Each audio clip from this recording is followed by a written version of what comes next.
Hello guys, magandang araw. Ngayon pa nakita ko ng isang lead. Dito sa reseller, mapapansin po natin na siya po ay naka-red. Ibig sabihin po ay kailangan po ng approval bago po natin siya list. Ayan. So dito po, meron po siyang 6 FBA at saka po meron po siyang FBM na 7 sellers. Sa drops naman po, makikita natin ay 78 drops naman. Ang new offer count po natin is 13. So sa Kipa naman po, ang kanya pong current buy box po ay FBA po ay 2780. Ayan.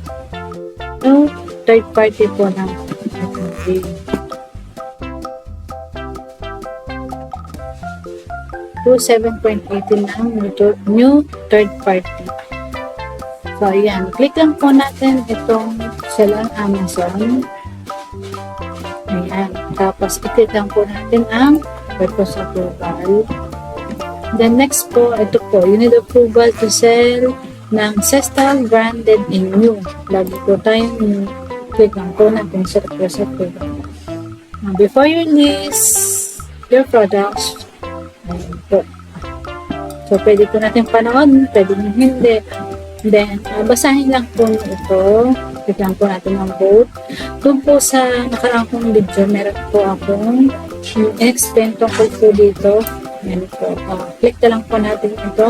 I'm responsible, all of the above, and all products I intend to sell are authentic. Click lang po natin. And then, name po.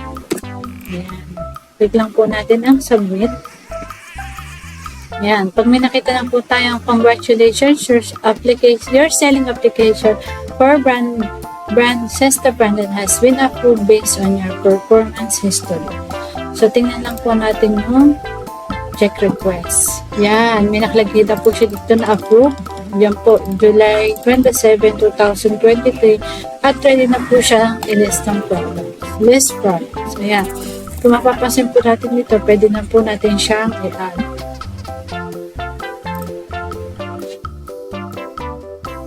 Ayan. I-click lang po natin dito yung AC nung ato po nakita.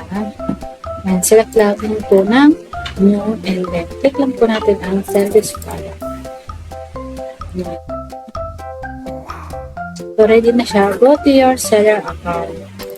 So, ayan. So, after clicking po na-approve na po yung ating nilist, makikita na po natin dito, mapapansin niyo po, is sell niyo na po. Ibig sabihin, approve na po tayo, kaya po ito ay mag-go na po. Go na po siya. It's sabihin approve na po.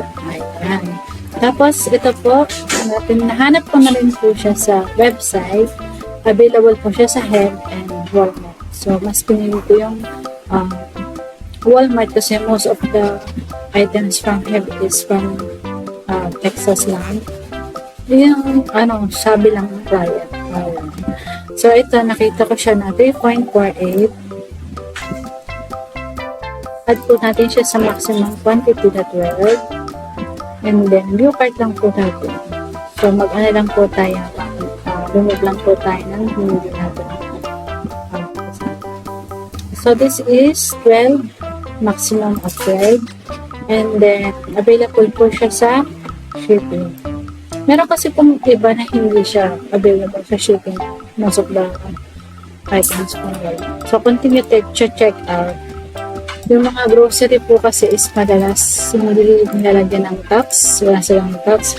Like this one po, grocery po siya.